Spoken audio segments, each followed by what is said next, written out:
I'm Alex. I'm Kirby. And I'm Warren. And this is the Real Gamerscore podcast. We are your source for Xbox achievement news, Gamerscore tips, and being the best in Rocket League.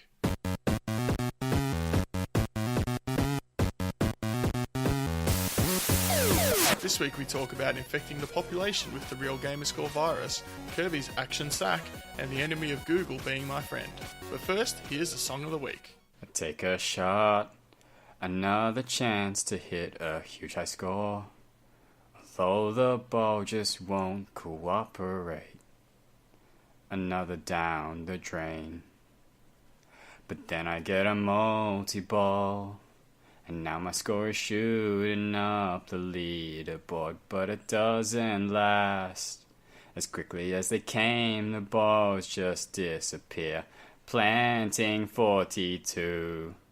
That sounds so familiar. I probably did an awful rendition of it, but... The thing is, it does sound familiar, but I just am drawing a blank. Probably, I can guarantee you probably, if you listen to radio at all, you've probably heard it at some point in the last year, but it's not been on your radar, you know? We listen to the radio at work. It's on in the background all the day, and I was thinking, that sounds like something that's played on Fox FM. Going fast. It's raw on the tip of my tongue, but I don't know. That's right. If you don't know, maybe someone else will. And I don't just mean Warren, because I don't think Warren knows either. No, I'm really drawing a blank. Warren doesn't strike me as a commercial radio listener. Only at work. Yeah. So, look, as poor a rendition as it was, if one of our listeners gets it, that'd be bonus, I guess. That'd be good for them. So yeah, just chuck your answers in the podcast channel. We'll see. We'll see if anyone can decipher that nonsense. The ending was changed slightly because this is episode planting42. Yes. Isn't it, Alex? That's the one. We talked about this. This is episode planting42, as Kirby said. 42 episodes. That's a pretty good achievement, I think. 10 to go till we hit a year. That's scary. That doesn't feel like a year. Yeah. It's been fun, you know. It's fun talking video games with you guys and the guests that come on and in the Discord. I think we've built a pretty good little community here. So we want to keep growing a little bit, but I think we've been pretty fortunate that when the new people come in to the Discord, they're good, you know. If they don't say anything, I guess we don't really know, but That's people fine. that do come in and chat. Was it Valak?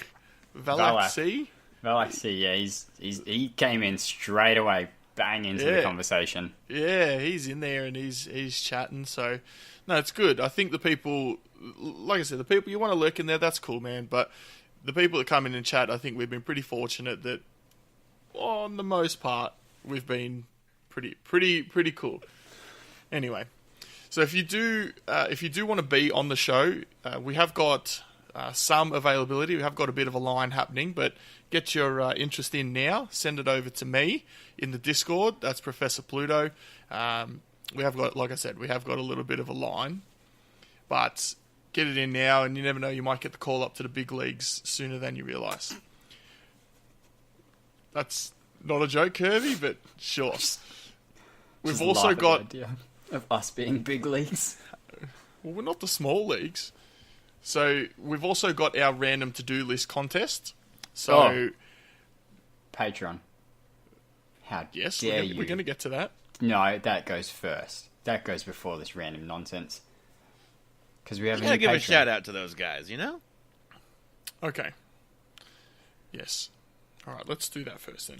So we have got a new patron this week. So Hatton90, a.k.a. Hatton Chicken. I'm not sure what Hatton Chicken I think I can change his name in the Discord as well, so... Once this episode goes out, that's what he will be. I don't think... Oh, whoops. I invited him to a server, I think. That I wasn't supposed to, probably. You're an idiot. Why are you doing this while we're recording, you banana? I need to message him really quick. Hatton's come on as a patron, so really appreciate the support, not only of Hatton, but of everyone that comes in and supports us financially. funnily enough, I was thinking this week about how there was a video of Hatton in a charity boxing match. So I think Hatton's a pretty brave dude. Moving on from the patrons, if that's all right. Kirby. I invited him to the Rocket League server. Oh boy. So we have got the random to-do list. So the game code for this month is it My Big Sister? Is that what it's called? It's the question is related to that game, correct? Yes. The prize is, I think, all of April and May's Ratalaika codes. So what's that, like 5 or 6 games or I something? think it's at a lot. 6 at the moment, with Back to 1995 coming out soon or They're today. on fire with their releases. They're going. Yeah, they're on like every going hard. week or fortnight. They've picked up the pace quite a bit. Yeah. So send that the answer to that question. So the question is, what is another game containing the word sister in the title? You can win a code for those 6 or so Ratalaika games. What you need to do is you need to find a game that has sister in the title, send that answer over to the random to-do list account on True Achievements, make it easy for tracking.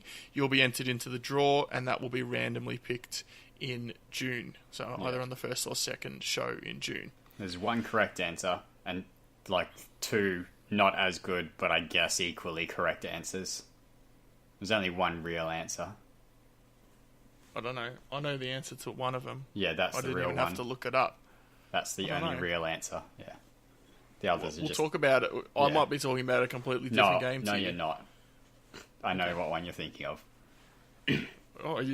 Kirby's in my head already. Okay, get out, Kirby. So we've got. We're going to go straight into our article of news. So it's just the one this week, but it seems like a pretty sizable article. So you might have heard Microsoft and Sony have joined forces on cloud gaming. So yeah, I don't know. When I first read that, personally, I was like, oh, you know. Why are we getting in bed with Sony? But, you know, it's been a few days since I saw it. Maybe it's not so bad. See, the reason I say that is because when I think of cloud gaming, I think you need lots of servers and, I don't know what they're all called, the data points all around the world. And I feel like Microsoft has made it well known that their Azure servers... The Azure servers, yeah. Probably they're sick. Best and most widespread, even more so than Google's centers, I think. That was my impression. So when I think we're joining with Sony, it's like, why? Yeah, if we've got everything...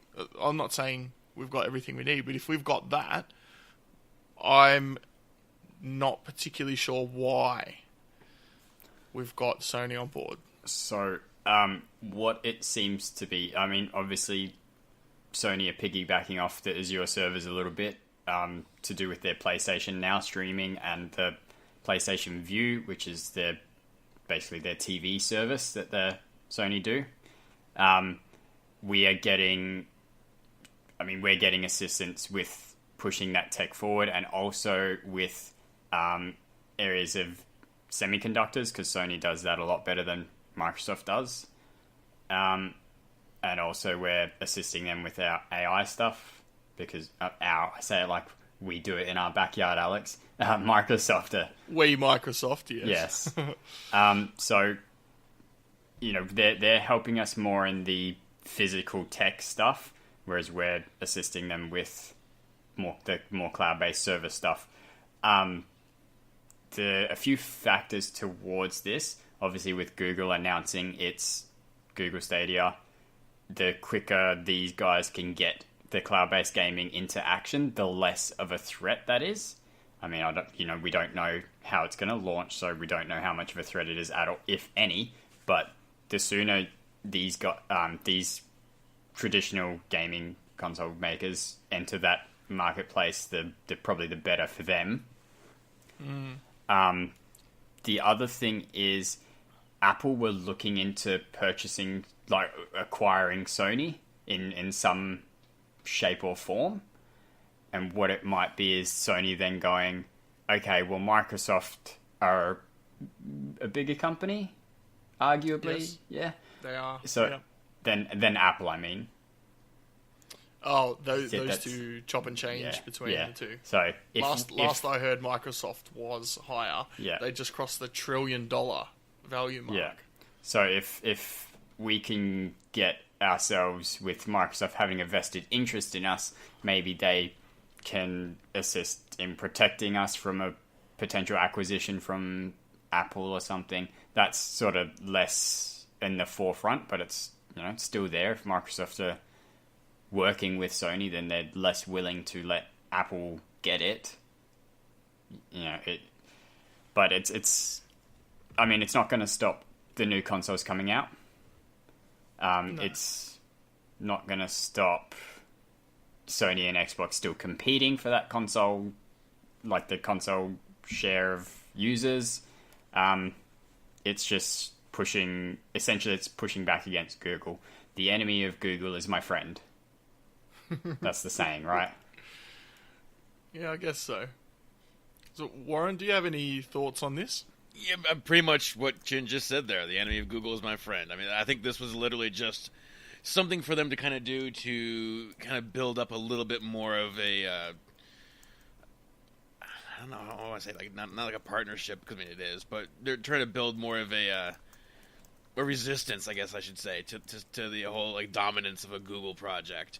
So the larger your footprint is, the more people you have kind of under your wing, then the better it would be.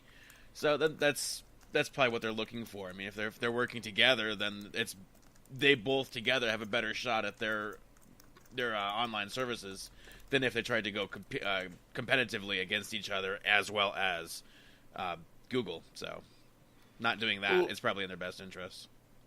Even though Google seems quite far along in their Stadia project, you shouldn't forget that Google has had a lot of failed projects that haven't amounted to much. Some that have been released to market and some that haven't. One that comes to mind is the Google Plus, the Facebook copy. I'm like I said, I've said on previous episodes, I'm still not wholly convinced that it'll be something I take up on. But I think that in the future, it'll probably be, if I want to play video games, this is how it's going to go. I don't really like that, but for now, it seems like the console's here to stay. But, in 2-3 generations' time, you might just pay a subscription fee for your Microsoft, what are we saying, Microsoft streaming service or Sony streaming service. Yeah. You don't have the option of buying a console. Yeah. And I mean, I guess you'd rather Sony be paying Microsoft than another company if they're going to get into the game streaming in a more serious matter. Like, you'd rather be taking that money yourself than Google or Amazon or whoever else using it. Yeah. Taking it back a second just to what you were saying about the semiconductors and the physical tech. You guys might correct me if I'm wrong, or someone in Discord or on Twitter might correct me if I'm wrong, but I feel like the server infrastructure is a lot more difficult to put into place than, we can build, the physical stuff for you. I'm not saying that it's not a beneficial partnership on both sides, but I feel like maybe Sony is getting more out of this deal than Microsoft.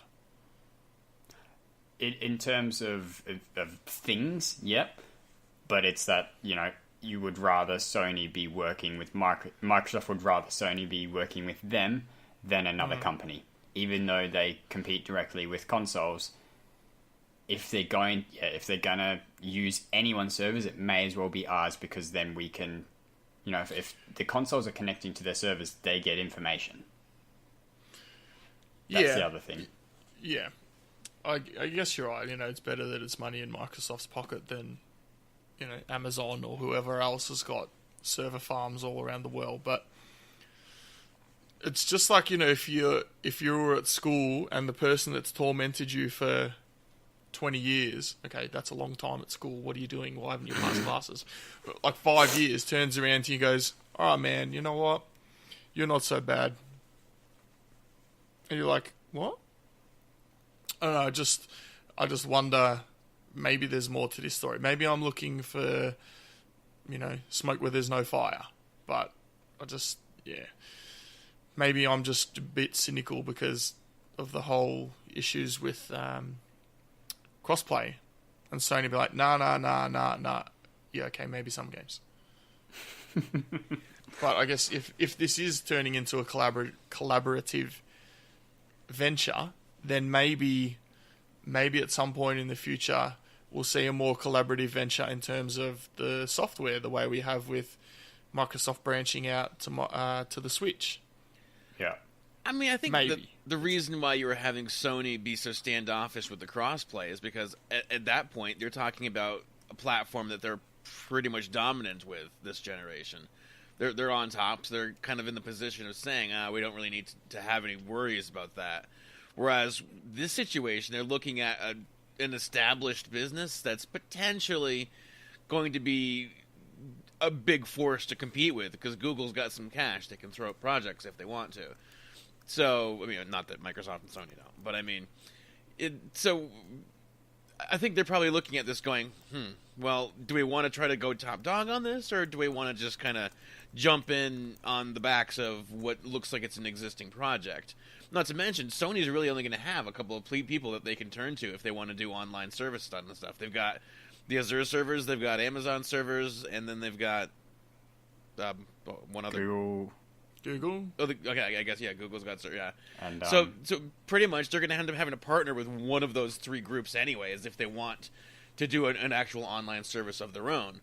So I guess it kind of makes sense to just be like, well, let's go with Microsoft because they've got a decent server setup as it is anyways. They've already got a decent setup going, and we can kind of join forces with our install bases and present a larger group to kind of put some opposition against Stadia. So, I do... Sorry, go. You go, Chin. No, you go. I do wonder... There are a lot of people that work at Sony that would be looking into this that are smarter than I am and paid a lot more than I am. But I think that... my point is that, yes, you're right about them dominating this generation, but it's when you get too complacent and too full of your own arrogance that things turn. Like, Microsoft have been kicking a lot of goals, especially in the past, I think, 2 years. They've been doing a lot of things right, even just from the constantly updating the console itself. They've been doing that. They've been getting games on there. They've been purchasing studios. They've been gearing up for the next generation. I don't know if this is true, but if I was working at Sony, I'd be nervous because it's like, yeah, you know what? You did have a few good games.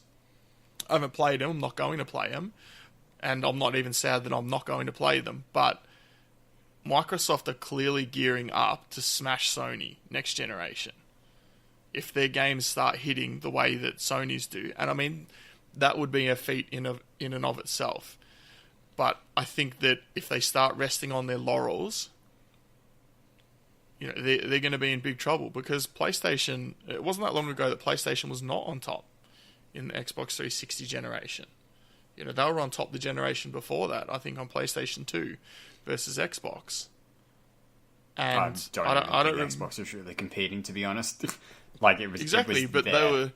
they look at it and go, whatever, Xbox, and then come next generation, Xbox 360 kills them. Then, I don't know if Microsoft got complacent and then PlayStation started doing some good things. I think they maybe did, because when... Matrick, what's his name? Dan Matrick? Don Matrick. Came out and went, we're going to do all these things. It's like, no, the gamers said no. And that's what gave 5 PlayStation years too early, a huge really, lead. is all it was. If he had done that, this, coming up to this upcoming console, which we expect to hear about in E3, I honestly don't think anyone would have there would have been zero outrage. Nowhere near as much. Yeah. I mean, there would have been outrage because it's still different, it's still a internet, change, but there would have been nowhere near as much because for the most part we're entirely online every time we're on our Xbox anyway. That part would have been fine. That's whole true. Where Sony jumped all over them was the whole, well, you want to trade games with your friends? Here, pass the disc to your buddy. You've traded a game with a friend. Changing the physical. Changing the way physical worked was. Yeah, that I think was the big kiss of damaging death from with the original announcement. Yeah.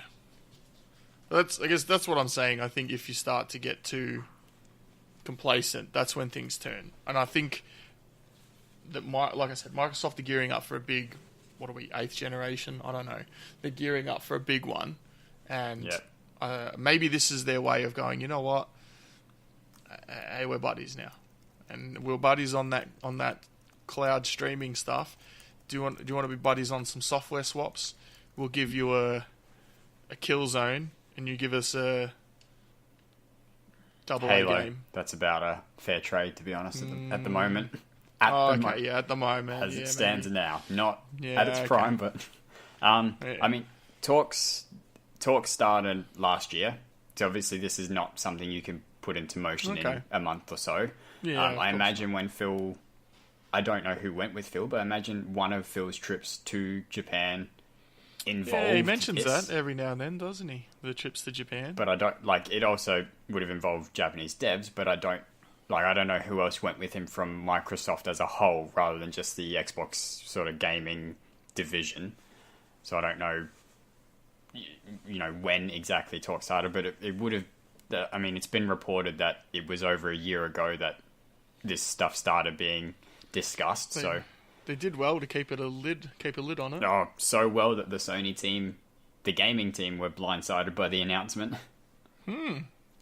Okay. They weren't aware of it either, for the most part, I think. Maybe some of the higher-ups, but the majority of the team weren't aware that Microsoft was the partner for this cloud gaming stuff. I think they'd spoken to Amazon first, and then spoke to Microsoft afterwards and got the ball rolling there. Whether... I'm not pessimistic. I'm neutral towards it. I don't know how much this will affect us as Xbox gamers. I think as a general gaming community, the more people that can play however they want to, the better. Whether that's streaming or on a console or whatever.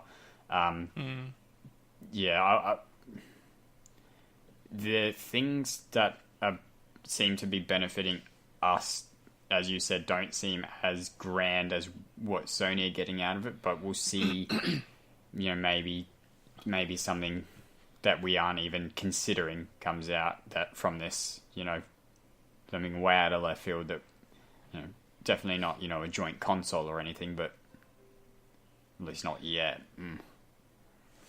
But yeah, I'm very much in a wait and see sort of phase right now with it. Alright, well, I've got one last question on it, but Planting, do you have anything else to add before I go with it? No. Alright, so, yes or no question. Do you think, say, in the next console generation, that we will see a licensed Sony title on the Xbox or a licensed Xbox title on the PlayStation? Like the same way they've done with the Switch, with like a Minecraft. I mean, I think Minecraft's already on PlayStation. Minecraft is on there, Minecraft was already with Xbox integration, multi-platform thing before Microsoft got into it. Yeah. So I mean, I would say no. Yeah, I'd also have to say no. What? Minecraft is kind of a different thing. Yeah. I tend to agree with you both, but it's an interesting thought, one day. I mean, it's not unforeseeable. I think this... if we're coming off this as the starting point, even whatever this generation of console is going to be, 8 years maybe, before we get a new one, you'd say after this? 5 to 8? 2013 to 2020? 5 to 8, you'd think, for this one? Yeah. Something like that. Towards the back end, maybe some of the earlier stuff from this from the generation coming. I don't know. I don't see them being that buddy. I think we'd see Nintendo first party titles coming before we'd see PlayStation. Yeah. Yeah, I don't know. I reckon it's more likely to see a PlayStation. I feel like Nintendo have got a vice grip on there. That was my point. Yeah, but you're saying it's more likely than Nintendo. Yeah. I think it's less likely. Yeah, I know, but I'm saying that was my would point. fork it over. Nintendo's got a vice grip, and I still think it's more likely than... Oh, Yeah. okay. Yeah, I don't know. Anyway, we could talk about this. Yeah, thanks, mate. We could talk about this for the next 20, 30 minutes, but we're going to take a break for some regularly scheduled messages from Prue and Mighty Mango about the review game they've played this week called Gnomes Garden. Hello, everyone, and welcome to this week's review. I am your host, Prue, and joining me as always is the other host, Mr. Mighty Mango. How are you? I'm doing well. I'm away for a work trip, so I'm actually in a hotel room right now, so I'm hoping my audio comes through okay. Yeah, I think you sound fantastic. I hope others will agree with me. That's very sweet. I hope they agree with you, too. So what game did we cover this week? We played Gnomes Garden 2, not to be confused with Gnomes Garden 1, 3, or 4. It was published by 8 Floor and developed by SPL. Now, this is an older game for us. This was released October 30th, 2018 for the low price of $4.99, or it's now available in a 3-in-1 bundle for $9.99. So if you really like Gnome Garden 2, you can get 1 and 3 for a discounted price, so about $3.33 each. So how would you classify this game?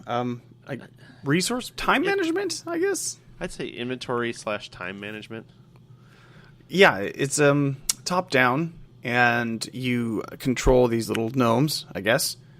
Or maybe you don't control the gnomes and the gnomes are the bad guys. I can't remember. But you... I think the gnomes are the good guys. Okay, all right. And basically you just have to make your characters move from one end of the screen to the other, collecting resources, building things, and fending off what little opposition there is. It's okay, I think. It's okay. It seems like it would be better with a mouse. Yeah, definitely. It feels like a PC game or a phone game where you point, click, point, click, point, click. Yeah, I think... The controller's a little laggy in terms of Yeah, usefulness. It's too slow. I definitely agree. I think, to me, it feels like a mobile game. I'm not sure if it was or not, but it definitely feels like one. And it's one of those things where you click on the building and they run to the building and get the resource, or they upgrade the building, or you click on the rock and they break the rock. And basically that's it. There's not, from the first stage on, they don't really add much. Little power up here, maybe, a little something there. But mostly it's just kind of ramping up, and it just gets a little more, the timing gets a little more tight as you go on. Yeah, the management gets a little bit harder where you may not have the item you need, like stone, but there'll be a trading place that'll give you stone if you give it 4 pieces of food. So that's the one mechanic that kind of gets added as the game goes along. But there's altars too that randomly give you things. But yes. Other than that, it's pretty much the same thing as you go through the game. I think there's about 40 levels, I think, if I counted right. Something close to that, yeah. And I think I was in the high 20s, and there's an achievement for getting 3 stars on all the levels. And I don't know about you, but there's 2 or 3 levels that I actually had to skip. And I'm not skip the levels, but I had to only get 2 stars. Because I don't know if I'm doing it wrong. It doesn't seem possible. And so to me, like the balance is all off. The what is the word? I can't think of the word right now. But the scaling's a little off, I would say, because you'll have a level that you fly through. We have plenty of time left at 3 stars, and then the next level, they just change one little thing, and it's hard to even get 2. Yeah. Mm-hmm. So I would agree with that. I was about. I'm going to be an oddball in this game.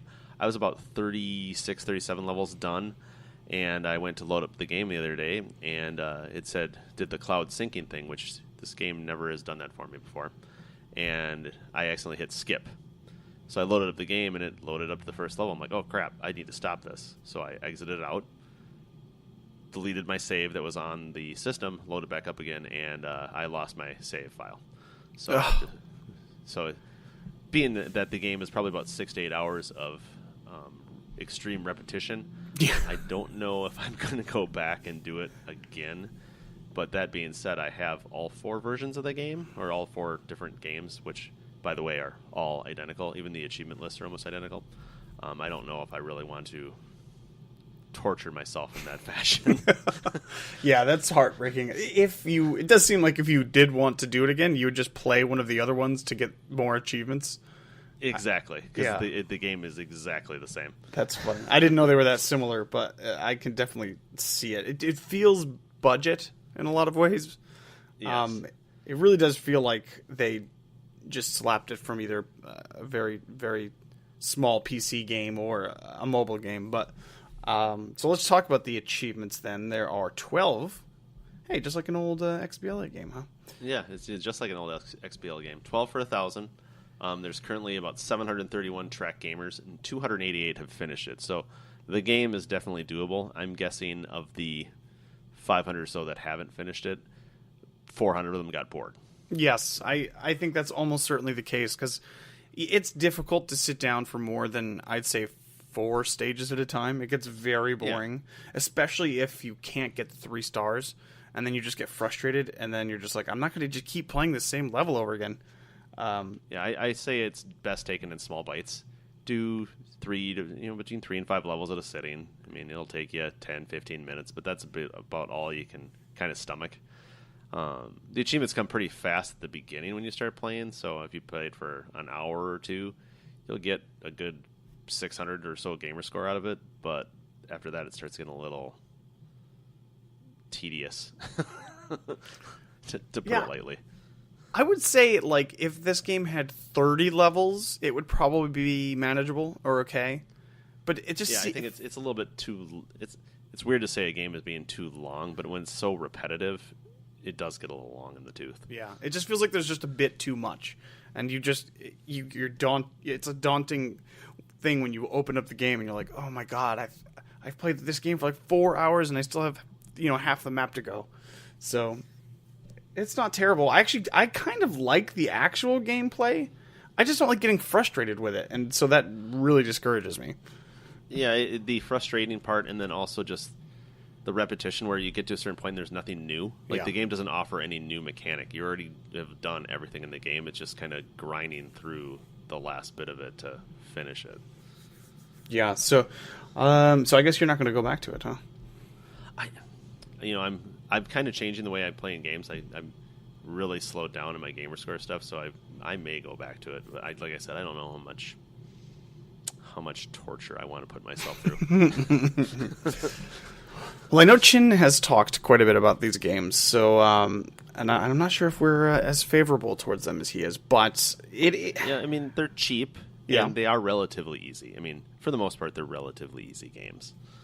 Yeah, and I could definitely see them being appealing to a certain type of gamer. It's just it's kind of like Angry Birds, right? Where it's like, it's almost that would be fun that's a good reference in the beginning, but it's just like you don't want to do 7,000 different levels of it. You just want to do a couple levels at a time and be done with it. Yeah, that's the problem Angry Birds had. It just kept on having more and more and more levels. It's like, why do I have this many levels to play this? This doesn't make any sense. Yeah. This is not fun anymore. Yeah, but it is cheap. Like you said, you can get all 3 games for $10. So that's, in terms of value, that's pretty good. Yeah, I would concur. Yeah. All right. Well, I think that's it. Do you have anything else to say about Gnomes Garden 2 specifically? No, I don't think so. Not anything specific. But if you like if you like games like this, there are 4 of them available. 1, 2, 3, and I think it's the New Home is the last one. They don't call it 4. Oh, interesting. But definitely, I mean, if you're into inventory management games and just something that's you can take in quick bites, it's almost like a mobile game. Check it out. Yeah. And with that, we'll hand it back to you guys. All right. Well, thanks, Prue and Mighty Mango, for that review. I think that they forgot to mention that you were the first or second person to finish that game on the site, right? Yeah, that's all right, though. I understand why they may not have enjoyed it as much as me. It is it's super niche, but it's my niche. It's that perfect genre for me. Can you add a genre on TA called Kirby's Bag? That doesn't sound very good. Because then I've got to have, like, a bunch of ball games in there and, like... Yeah. Okay. Yeah, you made a good point. I didn't think that through, but... Okay. Kirby's Action Sack. An action. Oh, that sounds worse. Okay. It's a Halo term. I'm just rolling with it. Oh, jeez, I've not heard that. All right, let's get back onto some sort of semblance here. But we're going to go through the games that we've been playing this week. Warren is going to go first this week because it's episode planting42. This week, I spent some time in front of my Kinect, because who doesn't want to spend time in front of their Kinect? Did some Rabbids Invasion. Wait, you? I don't want Why to. not? Ah, My knees don't bend very well. you don't have to worry about your knees for Rabbids, because you're pretty much standing there waving cardboard cutouts around, which is what you should be doing. I forgot Or if you have a that. buddy with you. It's the way to play it, trust me. I think so. So yeah, I finished the X1 stack of the interactive TV show Rabbids game. Time to work on the 360 version. I've not got a whole lot left of that either. It is kind of a boring thing. You're just replaying the same levels over and over to get coins, to unlock levels, to replay to get coins, to unlock levels, yeah, you get the picture. That sounds like a grind. Yeah, but it's a grind you get to play standing up, so it's, different than the usual grind. Yeah. Different is the right word. I'm not going to say it's better, but did Golf Club 2 in 2019.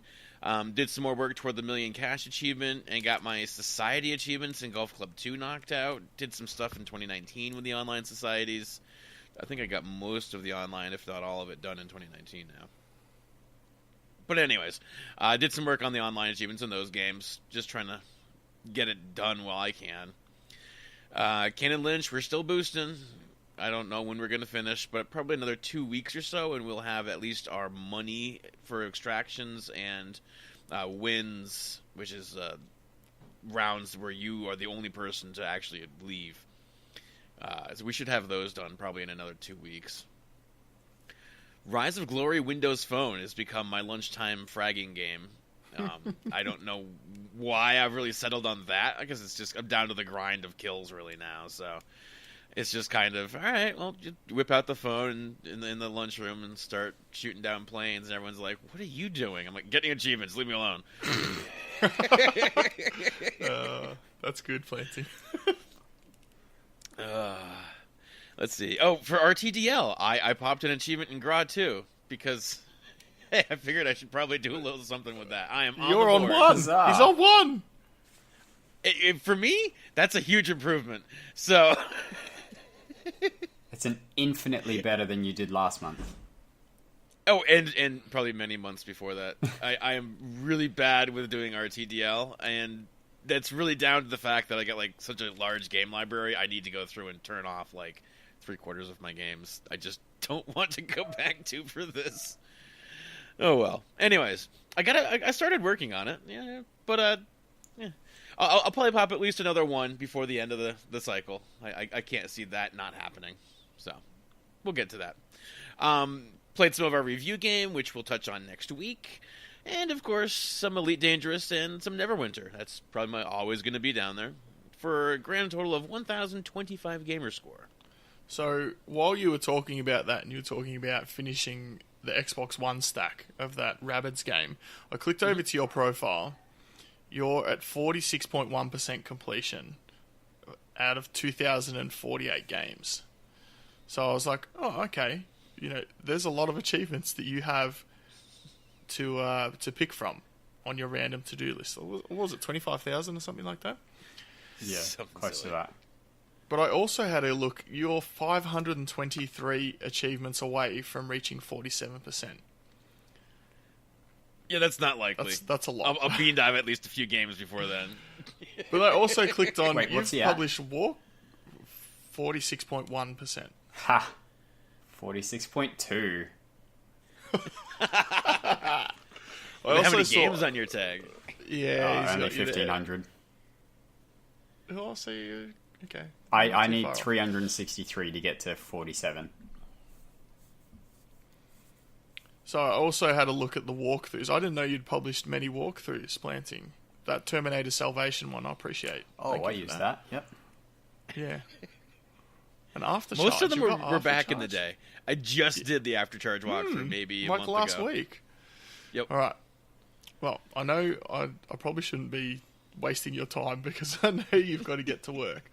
But I just thought that's an interesting little tidbit for the community. Kirby, you've been playing a few games this week as well. What have you been doing? Apart from dominating with me on Rocket League last night. Yeah, and I'm going to mention that, but All right. I mean, assuming you count some of these as sports games, I've pretty much only played sports games this week. I started off, played AFL Evolution. I got back into that because I've got about 6 achievements to go.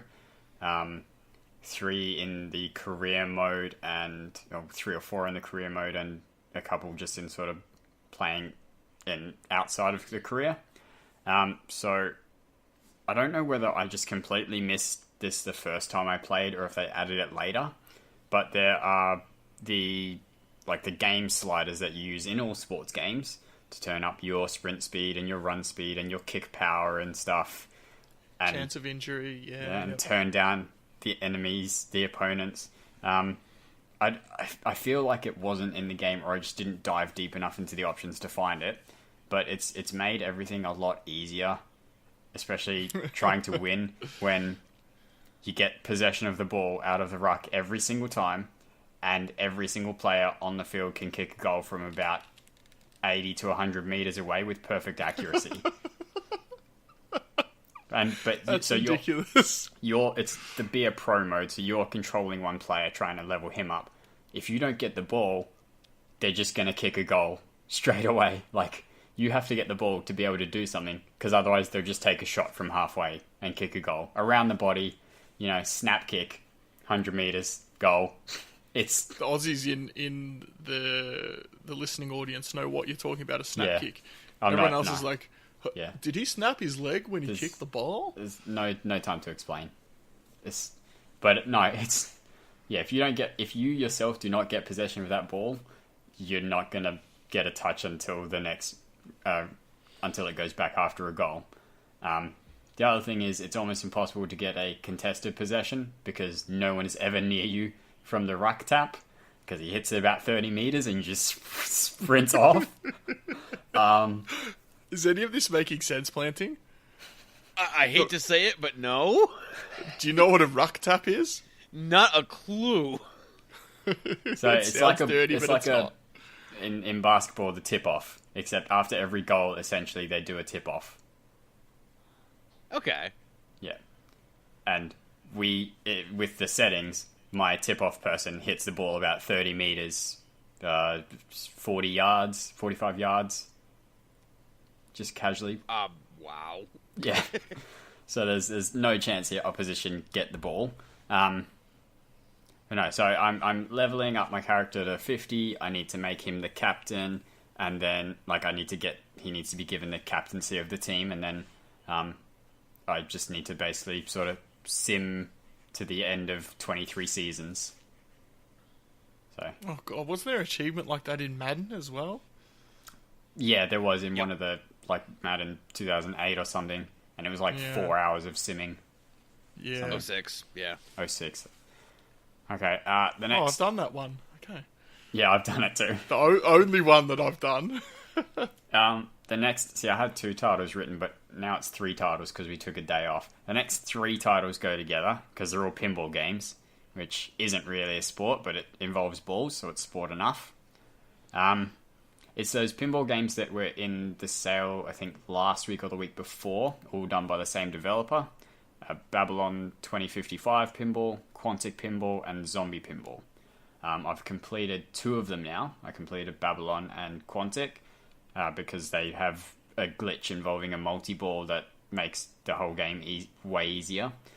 Zombie Pinball, on the other hand, is like a completely different game. So you have 6 tables that you need to complete for achievements. In the first 2 games I mentioned, beating the previous table will unlock the next one. In this one, you need to do well in score to earn points, and a certain number of points will unlock the next table. But then at some point, I was playing, I got 63 million points because there's an achievement for 100 billion, so I'm just going away, and my points stopped increasing. My score just stayed at 63 million. And I'm like, okay, maybe there's a cap to this level. And I'll let all the balls roll down and lose. and I'm like 160th on the leaderboard because there are all these people who've got more than my score. I'm like, I wasn't getting score. I played for like 5 minutes hitting the ball around, not getting any score. I don't know what I did wrong. It's yeah. You hit the stop scoring button by accident. I must have, because You turned the sliding scorer slider all the way down. yeah, in the middle of the game somehow. Yep. But that's Babylon Pinball was way easier than Quantic, but it wasn't too difficult once you got a grasp of it.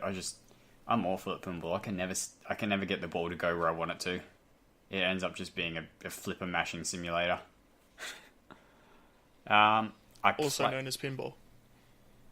Well, yeah, no, it's there's no skill when I play. It's all luck based. I played Golf Club 2.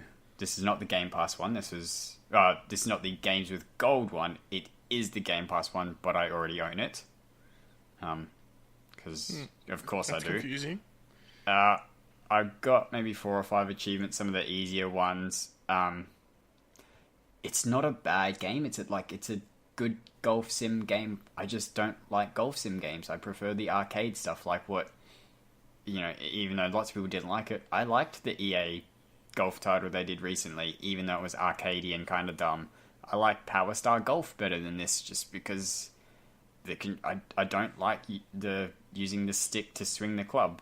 It's just it might feel better in a logical sense, I but think I'm awful. I think you'll find 2019 a lot easier to play than 2. They made the swinging mechanic a lot more, well, easier. Yeah, I guess more forgiving. It's not as finicky. Yeah. Yeah. Right now, you'll typically always hit to the left or to the right with every single swing in Golf Club 2. Whereas for me in 2019, I'm hitting everything straight now. Yeah. So their play mechanics have changed drastically. Okay, that's good, because you combine that with my awful ability to read a green and putt. It's just putting. Everything else could have been fine. Putting, you needed just like a triple click. Come on, like I have no sense of how far back my putter needs to go to hit a certain strength. Like it just frustrates me. I get you. Yeah. And second last sports title, WWE 2K19. This entertainment wrestling is a sport, kind of. Yeah. Yep. I agree. So Big L contacted me because we were going to help each other with the pay-per-view achievement for winning a pay-per-view match, and Money in the Bank was happening at the moment in the game. So we assumed, obviously, you'd have to win the pay-per-view match. So we started doing the warm-up matches to eventually get to the pay-per-view. But winning the warm-up match counted as winning a pay-per-view match, I guess. So we just ended up in a party chat talking to each other as we were in this triple threat match, and both won and went, oh, it popped, I guess. Okay, cool, bye. Were you playing as a particular character from WWE or your own player character? This is a custom character, so I was playing as, I don't even know if I named him. It might just be new player or something. Or I honestly can't even remember. Back on, it's cut him in half. No player gets the pin. So That's weird. I don't know if that's intentional, just doing the not against another person, but it worked for both of us, so it probably works.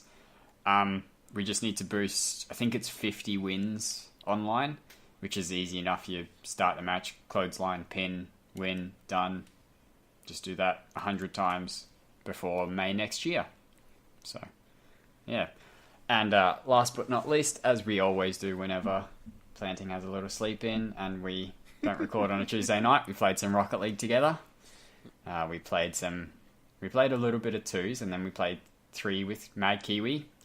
You dropped out after 6 games. We were doing pretty well. I think we won 4 out of the 6.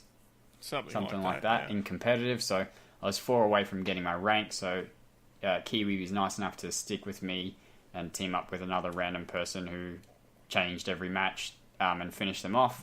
And I ended up in Platinum 2 Division 1, which is higher than Kiwi is, which just goes to show Rocket League rankings are more accurate than God itself.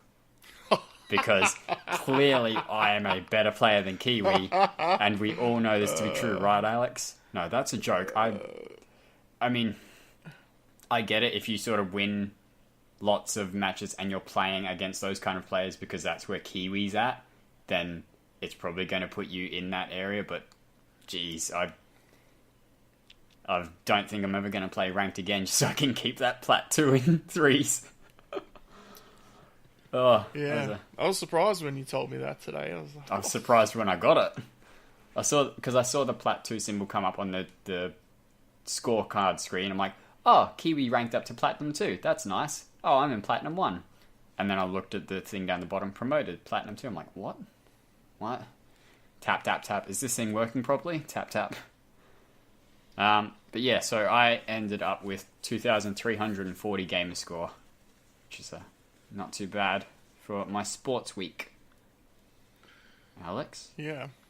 So I also played Rocket League. Obviously played with you yesterday, but I played last weekend, just gone. I was having a few too many cans, and I deranked down to Gold 3, Division 3, because we were just... Whew, that's a... Yeah, me, Beta, and another guy. His name's Dave. But he was like a Gold 2 player, and me and Beta at the start were going real well, but then as the adult beverages started coming in, the skills started going down. So, yeah, wasn't real good. Gold 3's a whole 2 levels lower than me, Alex. That's accurate. So then I played Plague Inc., which I started for the random to-do list. Brush past it. Plague Inc. is an odd game. It's a good game, but it's really... It's a management game. Like anything. It's not like anything I've really played before, though. So the idea, if you haven't played Plague Inc. or you don't know what it is, it's a game where you start some sort of disease and you evolve it or devolve it and create symptoms for it with the goal of wiping out the human population. So I've got through enough of it to get 2 of my 3 random to-do list achievements, and I've just unlocked the disease that my 3rd achievement I need to get. Wow, that sentence was poorly worded, like I was Yoda. I've just unlocked the disease that I need to attain my 3rd random to-do list achievement. Yeah, that's better. It seems like some of those random scenarios in the game are going to be really tough. So they either, pop up or they don't. It's just, down to the random number gods. I've played The Walking Dead, A New Frontier. Finished all that. It's one thing that really stuck out to me in the New Frontier season is you're often put in no-win situations, and it seemed, I know that they do that in previous titles, but it seemed like it was a much more regular occurrence. It's like, you're given a decision at one point in the game, and I won't spoil what it is, but you have to pick something, and then it goes, oh no, sorry, that one's taken away from you. Mm-hmm. A lot of bait switches. It was like someone asked you to do them a really solid favour in exchange for some information, and you go, alright mate, I'll help you out, and then it comes back and backfires on you in the same part. It just seemed like a lot more of that, and I don't know if it improved the story anymore. But anyway, I enjoyed the story for the most part. I tried to reconcile with my brother, but he was too much of a butthead, I think is probably one way of putting it. But, happily enough, my Clementine was rated at the end of the game as a hardened survivor. So I thought I've done a pretty good job there. So I started the final season. I'm about a third of the way into the first chapter. And it feels really different. And obviously you have the random achievements in the game, which I thought I wouldn't have liked before I started playing. But they're not really particularly difficult to do. I haven't missed one yet. I am following along with a loose guide. It's like, oh, when you get to this part of the game, stop reading and get to that part in the game and then read what I need to do. So, it's Yeah, it's interesting. It starts off in, well, I don't want to spoil it, but you start off in this area, and I was like, what are all these kids doing here? You know, like, that's not where I thought I'd be in the final season. But anyway, I haven't got much to say on the story yet. I played Seasons After Fall, so that's a simple platforming game with an interesting but sometimes nonsensical story. The platforming is really simple. You change the seasons, and the things in the environment react differently based on which season you're in. So, like, in summer it's hot, winter it's freezing cold, and water freezes, etc., etc. Mm-hmm. I really like the fox in that game, and it reminds me of, is it Ailuri? Yeah. Ailuri.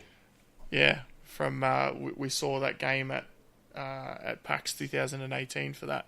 So just, I don't know, maybe I got a really good connection to the fox because of... What does the fox say? What does the fox say? No, it doesn't. But I also played another game, and it's called Through the Woods. So not many people have played it. I think it's about 500 people have played it. I actually won a code for this. I don't even remember where, but I won it. It's kind of like a scary game, so you probably won't see Chin playing it, but it's not too scary. It's on my dive list. Okay. It's not bad. It's not bad. There is a character in it that just scared the crap out of me. But I'll tell you about it off air. Did you look in a mirror? Was that it? So I'm 4 out of the 5 chapters through the game. So I only ended up playing it really because it was on my random to-do list. So the story is that your son is stolen away from you, and you have to traverse the scary island to find him. It works well, and there are some interesting achievements to go after. I actually put up a guide for one of them because I noticed there wasn't one there. I really enjoy the brothers' characters. So I had a quick look at who had played this game on my friends list and had played up to the point where they would know what I'm talking about. Neomaster, Prue, and Mighty Mango would know who the brothers are, and they are awesome. I love those characters. At one point, this isn't really a spoiler, but at one point you're walking through the game and you hear the brothers talking about the best way to eat a human. And it's just, it's crazy. Anyway, it's got some really interesting mechanics in there as well, so I won't talk too much about them because they kind of spoil the game a little bit and you've got to work it out for yourself. So I'm on 14 for my random to-do list, and I got 810 Gamerscore this week, so a bit slower than last week. You didn't have to jump on Monday night and put on 1,000 Gamerscore to beat me, Chin. Yeah, because I do it on a Tuesday. You were playing Rocket League on a Tuesday. I was there. Yeah, that's when I'd normally do it. I already knew I was ahead, so I didn't bother. Okay. It's okay. All right. Well, let's go and talk about some sales now, because we got a lot of sales. So let's flick through these. We've had... They're doing the standard deals with Gold sale, or their weekly sale on the Xbox One and 360. They're also doing a specific ID at Xbox sale. And I think they'll also be having one going live on the 27th, I want to say, for their featured ID at Xbox games. So they've got they're showing off these are some of the best ID at Xbox games we've had of recent times. There's a slight discount on them. We're showing them off. It's our showcase, but they've just got a normal ID at Xbox sale and a huge backwards compatibility sale. So much so that I was not going to bother going through all of it. I honestly think it's probably every single backwards compatible game, pretty much. It's Seems probably so. like There 200 are a lot or of so. them. 200 or so, it looks like. From the stuff that I could sort of wrap my head around, we've got 3 games in the quick points. Tacoma, 70%, $5.99. 3/4 Home, 67% off, $3.29. iZombie, 50% off, $1.99. We omitted the ACA Neo Geos because I don't know if any of these are easy. They might be easy ones, but I think these are on the harder end of the scale. So you get the Neo Geo games at your risk, but there is 3 of them on sale. As for easy points that aren't necessarily quick, We have Soma is 60% off, $11.99. Pretty much a walking sim if you play on the can't die mode. Dino Ball is playing on the no dying mode. And I played on the no dying mode. XLAX Jester is playing on the yes you can die mode. Yeah, that wasn't Jester. Wait, that was Ben. Yeah, it was on that. Was it? Yeah, maybe the last one was Jester, but I'm pretty sure Ben was. You know what? No. They probably sound the same, don't you? My You're English racist. folks. Jackbox Party Pack 3 is 50% off, $12.49. That's probably one of the... You'll edit that out for me. I appreciate that. Thanks, mate. That's probably one of the easier Jackbox games. I mean, it's got TKO and Quiplash 2, Yeah, so there's nothing super one. grinding that. One of the best ones. Yeah. And no alien bomb achievements. No. Which is nice. No. Candle, The Power of Flame, 75% off, $4.99. What a name for a game, seriously. I love it. It's a hot deal. Please. Warren's recommendation has now disappeared. Goat Simulator, asterisk, 75% off, $2.49. That's base game completion. There is a lot of DLC for this game. I'm not even saying... And there's Flappy Bird. I'm not even talking about quote-unquote Flappy Goat being hard, but there's a lot of DLC for this, so that's just base game being an easy completion.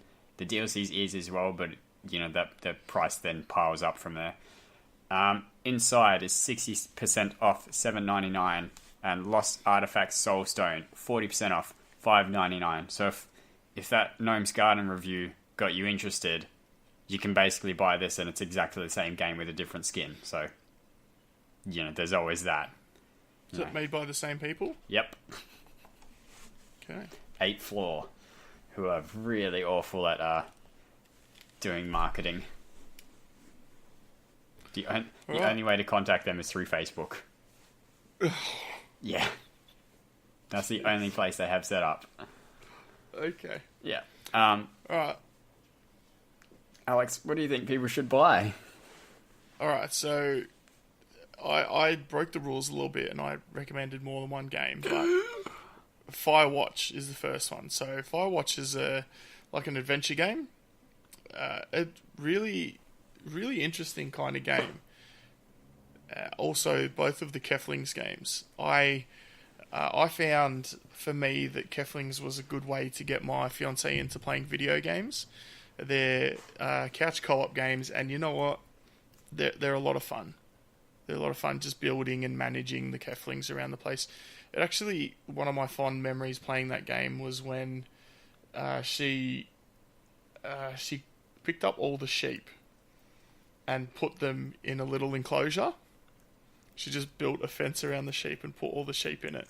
So the Kefling could walk all the way up to the sheep, shear them all, and another Kefling took the wool away. And I'm like, can you help me do these things? She's like, no, I'm herding sheep. So I don't know. It reminds me of good times playing those games. They're both 50% off and $5. Firewatch is $6.59 at 67% off as well. So they're both pretty bargain type games. Warren, what are you recommending? I think it's time to shred it. Pop it. Push it. Pull it. Yeah. I mean, not literally rip it, but go and grab your snowboard. I'm assuming it's a snowboard, and blast through some really mellow kind of trails. Yeah. They're weird. I mean, like the levels get a little crazy as you get toward the end of the game, where you got like some more intense jumping and kind of moving around so you don't fall off cliffs. But you kind of get a hang for it relatively quickly. It is not a difficult game, and it is probably the mellowest, like endless runner style ish game that I've ever played. It's just kind of like relaxing music and just let it roll. It's a really fun game. I agree with you. It's a very relaxing game. You know, if you've had a crap day at work, you come home, you just come on and shred it for a bit. You know, the music's really cool. Just, you know, calming kind of music, and you can just ride your snowboard down the trail. So yeah, so 50% off, $4.99. It's worth a shot. Kirby, what's your recommendation? I believe people should buy What Remains of Edith Finch. It is the best walking sim on the Xbox to date.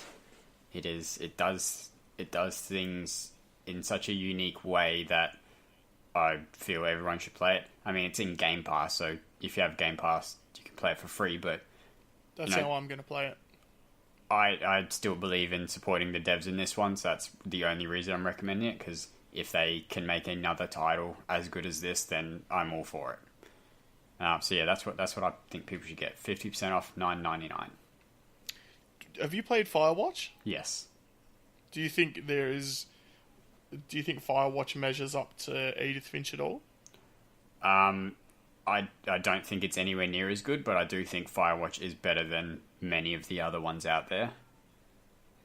I mean, I know you liked it, but Dear Esther goes way down in my list. No, I didn't like Dear Esther. It's just interesting.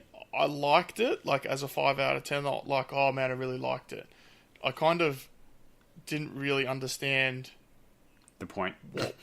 the point, or like what was happening. And it's like, okay, there's an island. Or why you'd want to do this. Yeah, people were on the island and then they kind of weren't. And yeah, I don't know. The story was kind of, Anyway, we don't need to retread that. Listen back to the previous episodes. You can hear what I think about Dear Esther. Yep. All right, in terms of potential purchases, so I'm guessing you've already purchased What Remains of Edith Finch. Actually, let me rephrase that. I already know that you've purchased What Remains of Edith Finch. What else are you going to buy? I'm probably only going to get Bendy and the Ink Machine, just because I own most of everything else that is on sale. I've heard good things about that. How much is it? It's sorry. Didn't write that in. I was going to look that up. That's all right. Go and have a look at it, and Warren can tell people what he's going to buy this week. I'm gonna snag the Forza Horizon 4 Fortune Island DLC. It's half off at $9.99, and I haven't grabbed it before, so I'm gonna have to snag it now. Have they got more DLC coming for Forza 4?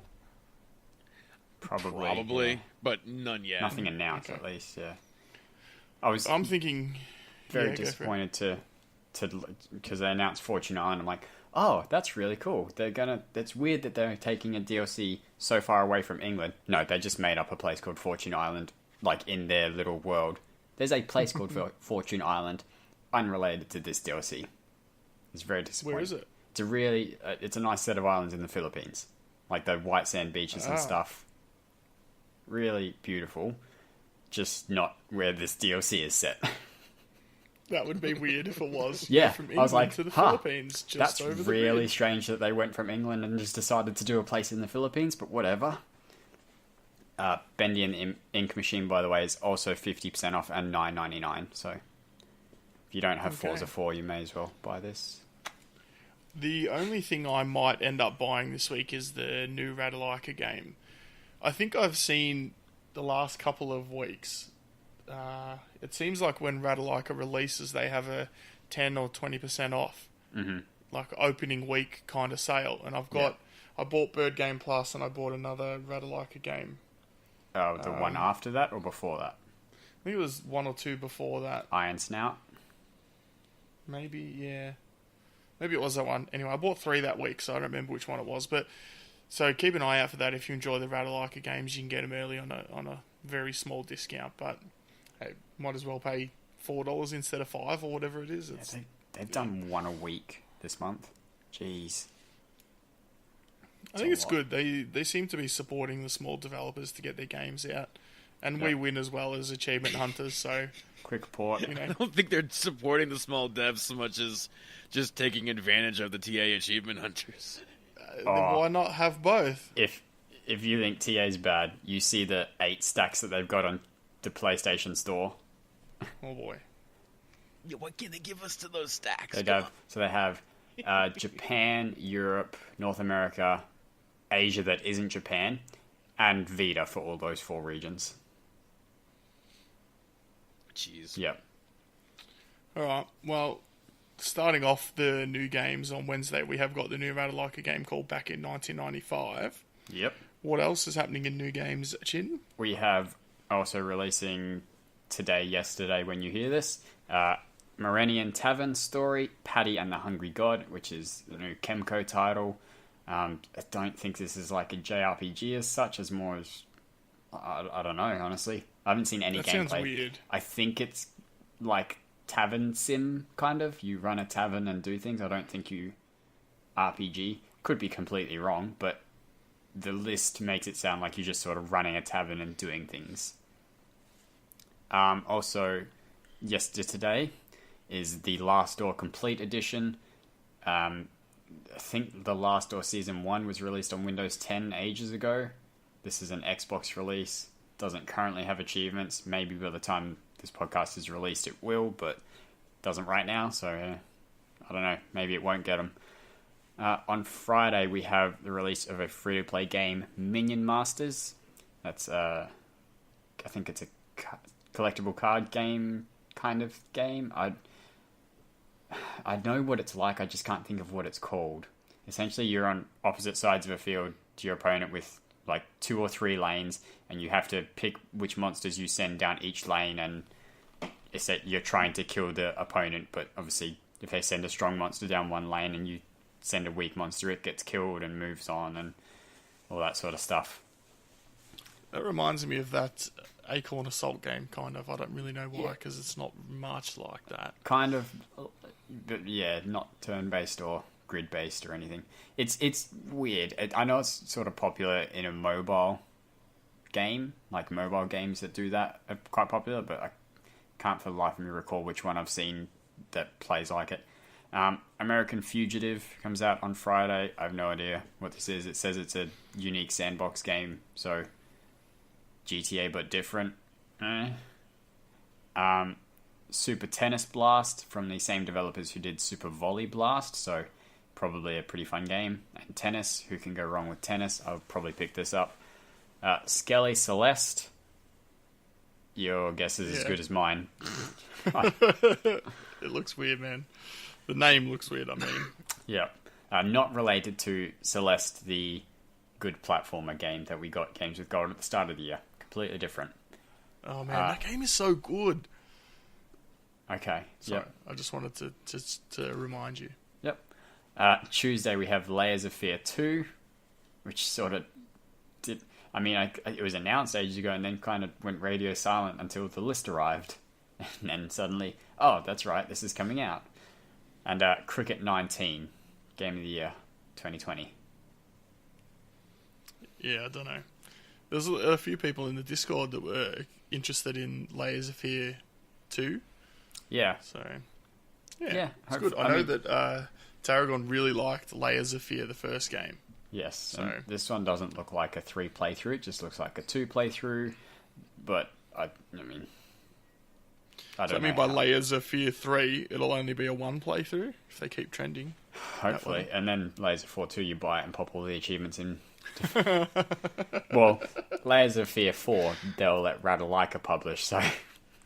Oh, yeah, don't know about that.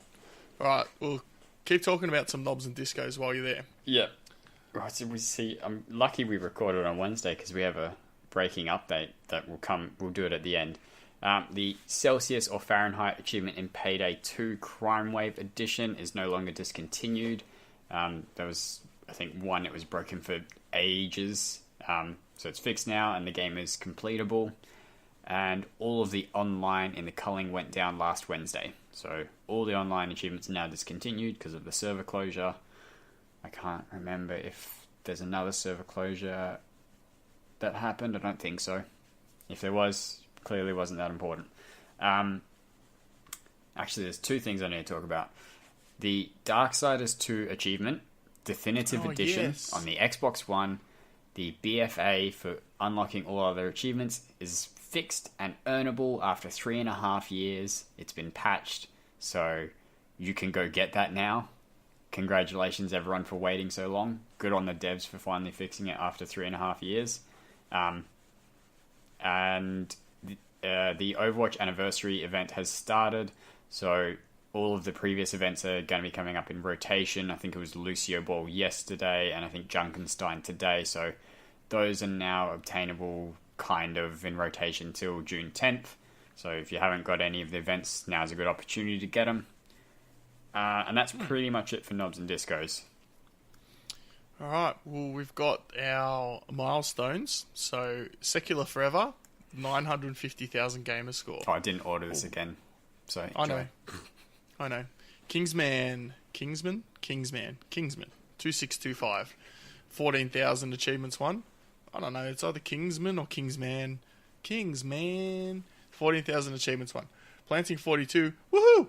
50th on Gamerscore in Connect required games. That is niche, but that is also not easy. No. Secular Forever is back with 15,000 achievements won.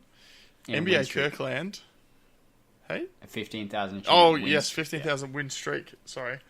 Oh, yeah. That'd be real good. 15,000 achievements, 950,000 game score. That'd be a good achievement to gamer score ratio. Yeah, it would. Okay, yeah, it really would. Yeah. Let me just do the math on that. Hold up. Alright, well, while you do that, the NBA Kirkland, Not that good. the dunking sensation, 22,000 achievements won. They were not all contained in one streak. No. Just in case, just clarify that one. Neo Master, not Neo Master 47, actually, just our Neo Master. Who, did you know he's got a million gamer score? Does he now? Yeah. He's also got completion percentage of 92%. That's nuts. Salzbar, 600,000 true achievement score. What's the maths on Secular Forever? I mean, it's not really. It's 63 per. So it's not Still, crazy, but that's still, huge. that's... When the average is about 20, I suppose. What? The average would be about 20, wouldn't it? No, I'm saying if he only owned 15,000 achievements and got 950,000 game score, each one would be roughly 63. Yes, I'm saying, wouldn't the normal average of achievement be an worth about achievement. 20 gamer score? Yeah, that 10 to 20 range. It's probably about where... Yeah. All right. So, there we go. Completely flew over my head there. I was no, I just There told you go, what his go on, average was, you fool. Yeah, I know. All right, now we're going to wrap up the show. I hope everyone will take a moment to join me in when you're driving to work or whether you're walking down the street like Chocolate Bear does, look out behind you, and wishing Planting a good day at work. But that's episode Planting42 finished now. So if you want to contact us, there's lots of ways you can do so. You can send us an email, hello@realgamerscore.com. You can find us on Twitter @realgamerscore. Discord, you can find us to come and have a chat with everyone that's in there about everything. You're really excited about Layers of Fear 2? Why don't you come into the Discord and tell everyone? It's discord.io/realgamerscore, and Patreon is patreon.com/realgamerscore. Send in a question to the show as well. We're rushing a little bit because Planting's leaving in like 5 minutes, so we want to make sure... That's fine. He's got plenty of time. What do you have for breakfast today, Planting42? Also, where can people find you if they want to talk to you? I haven't eaten anything yet because I got up, fed the cats, and started recording this. But if you want to reach me, best off on either Xbox or on TA or Discord. I'm Planting42 everywhere. And Chin? Yep, I am ChinDocta everywhere. That is Mixer, Twitter, True Achievements, Xbox Live, Discord, ChinDocta, ChinDocta. And ChinDocta1 on Twitch. You can find me on I'm just ChinDocta on Twitch because I was smart. I'm probably on Instagram too, but I don't have anything posted. You can find me on Xbox, on True Snapchat. Achievements, on Twitter and Mixer, ProfessorPluto, and you can find me on Twitch, ProfessorPluto1. Alright. We might just leave it there for episode 42 because we've derailed the train. 42. Episode Planting42. So, oh man, I see I derailed it.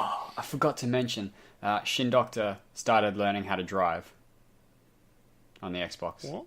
ChinDocta started learning how to drive. Who's ChinDocta? My alt. I know it's your alt, but I don't know what you're referencing. Well, I want to save it for a bean dive, but ChinDocta started learning how to drive. Oh, $40, mate. See you later. 20. 20? Knocked it Yeah. down. Ooh. No, I got it from someone. I got a code from someone. Grey market, probably, but I probably can't say this on the podcast, but... I mean, if you're looking to learn how to drive, I can hook you up. I can get you the good stuff. We'll talk. All It's right. really weird. I'll talk about it after we record, but it's weird. Okay. All right. Well, Planting, have a great day at work, mate. We'll see you next week, and we'll see everyone listening next week. Thanks, everyone, for taking the time out of your day. We all appreciate it a lot. See you in episode Not Planting 43. Bye. Bye. Bye.